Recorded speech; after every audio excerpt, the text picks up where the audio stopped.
میرا دوست آصف بنی گالا میں رہتا تھا۔ جیسا کہ میں پہلے بھی بتا چکا ہوں کہ بنی گالا اسلام آباد کی ایک ایسی بستی ہے جس کے اطراف میں زیادہ تر ویرانیاں ہیں۔ شہری آبادی سے کٹا ہوا یہ علاقہ راول جھیل کے قطب میں واقع ہے اور مرگلہ نیشنل پارک کی حدود میں آتا ہے۔ اب تو خیر پاکستان کا بچہ بچہ بنی گالا کے نام سے واقف ہے، لیکن یہ اس وقت کی بات ہے کہ شہر کے مقابلے میں یہاں رات بھی کچھ زیادہ ہی جلد آ جاتی تھی اور اندھیرا بھی بہت گہرا ہوتا تھا۔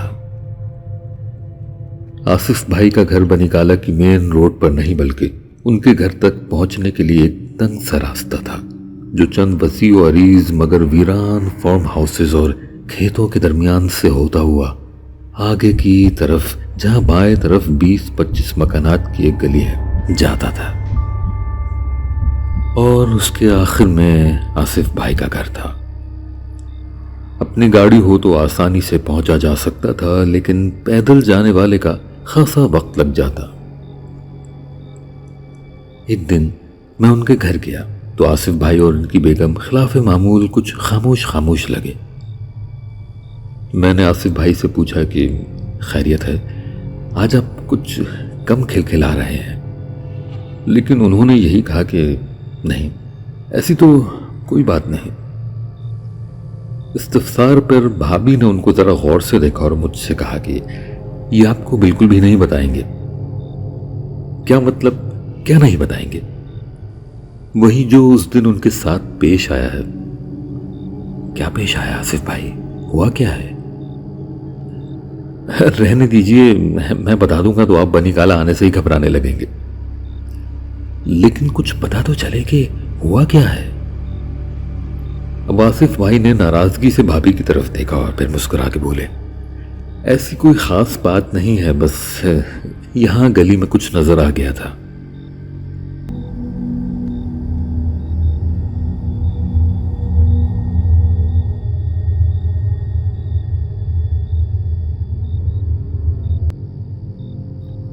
کچھ نظر آ گیا تھا اور خاص بات نہیں ہے۔ میں آپ کی بات ابھی بھی سمجھا نہیں ہوں۔ پھر بالآخر آصف بھائی نے اپنی گلی میں پیش آنے والا وہ سنسنی خیز واقعہ سنایا جو کسی اور کے ساتھ نہیں، خود ان کے اپنے ساتھ پیش آیا تھا۔ تو یہ واقعہ انہی کی زبانی سنتے ہیں۔ پرسوں رات خاصی ٹھنڈ تھی۔ مجھے راولپنڈی شہر میں اپنے کام نمٹاتے خاصی دیر ہو چکی تھی۔ واپس بنی گالا تک پہنچتے 12-1 بج گئے۔ اس روز آسمان پہ بادل بھی چھائے ہوئے تھے اور رات کا اندھیرا بستی کو پوری طرح اپنی گرفت میں لے چکا تھا۔ میں گاڑی میں اکیلا ہی تھا۔ بنی گالا کی مین روڈ پر تو پھر بھی کچھ روشنیاں تھی، لیکن میں جیسے ہی اپنے گھر جانے والے راستے پہ مڑا تو گھپ اندھیرے اور سنسان ماحول میں داخل ہو گیا۔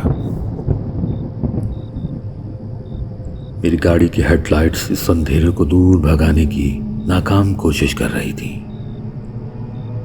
اب جو میں اپنے گھر کی طرف جانے والی گلی میں آیا تو اس گلی میں مکان تو کئی ہیں، لیکن زیادہ تر زیر تعمیر ہی ہیں یا ابھی آباد نہیں ہوئے، اسی لیے گلی بھی ویران رہتی ہے۔ میں گاڑی آہستہ ہلکی سی رفتار کے ساتھ چلاتا ہوا آگے بڑھ رہا تھا۔ چونکہ گھر اب بہت ہی قریب تھا۔ دن بھر کی تھکن گھر کے قریب آنے پہ مجھ پہ سوار ہونے لگی۔ بس یہی سوچ رہا تھا کہ گھر پہنچتے ہی بستر پہ لیٹ جاؤں گا۔ انہیں سوچوں میں گم تھا کہ ہیڈ لائٹس کی روشنی میں گلی کے درمیان تھوڑا آگے کی طرف مجھے ایک سایہ ہلتا نظر آیا۔ یہ میرے لیے حیرانی کی بات تھی، کیونکہ اس وقت رات کے 1 بجے ہماری گلی میں آخر کون تھا جو گھوم رہا تھا۔ گاڑی اور قریب ہوئی تو مجھے اندازہ ہوا کہ یہ حیولہ کوئی مرد نہیں بلکہ عورت کا ہے، کیونکہ اس کا رنگ برنگا لباس خاصا چمکدار تھا اور گاڑی کی روشنی میں شیشے کی طرح چمک رہا تھا۔ میں مزید قریب ہوا تو اندازہ ہوا کہ وہ کوئی نوجوان لڑکی ہے جس کے خوبصورت اور رنگا رنگ ریشمی جڑاؤ لباس سے یوں لگتا تھا جیسے وہ یا تو کسی شادی میں شرکت کر کے آ رہی ہے یا پھر خود ہی کوئی دلہن ہے۔ لیکن یہ کیسے ہو سکتا تھا؟ شادی سے وہ رات کس پہر اکیلے یہاں اس گلی میں، آخر کیسے؟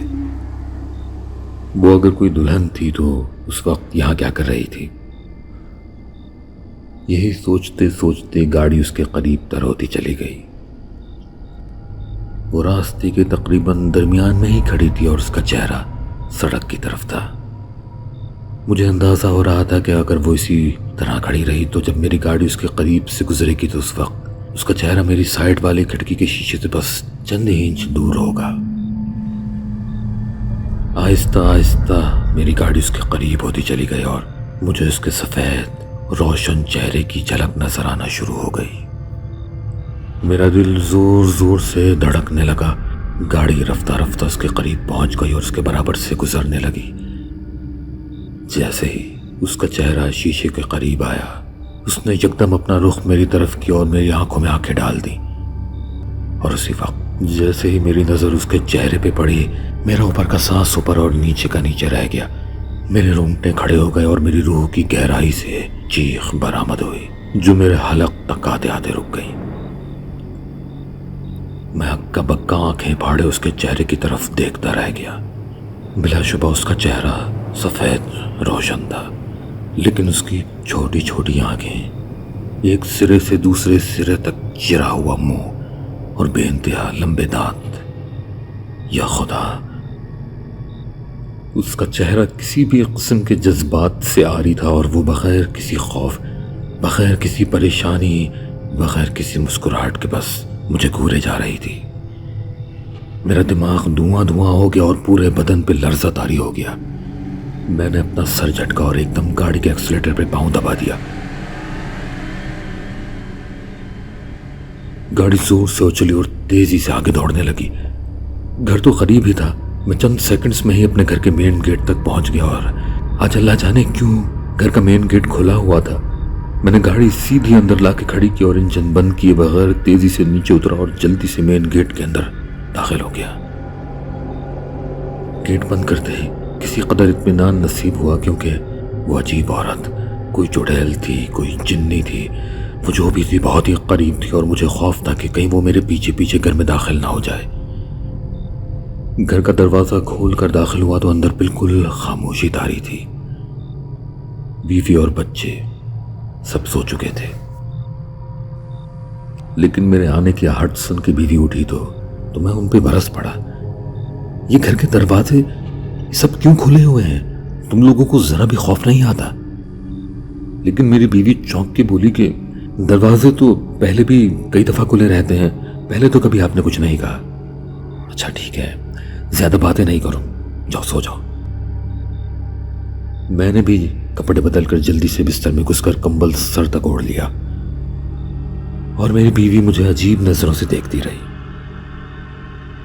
اگلے دن جب صبح اٹھا تو بدن بخار میں تپ رہا تھا۔ اس وقت میں نے بیوی کو سارا قصہ سنا دیا۔ یہ سب سن کے وہ بھی پریشان ہو گئی اور بعد میں ہم نے پاس پڑوس سے معلومات لینے اور دریافت کرنے کی کوشش کی کہ کیا اس طرح کی کوئی عورت اس علاقے میں کسی اور نے بھی دیکھی ہے، لیکن ہر ایک نے لا علمی کا اظہار کیا۔ تو بس وہ دن ہے اور آج کا دن میں کبھی بھی اکیلا رات کو دیر سے گھر نہیں آتا۔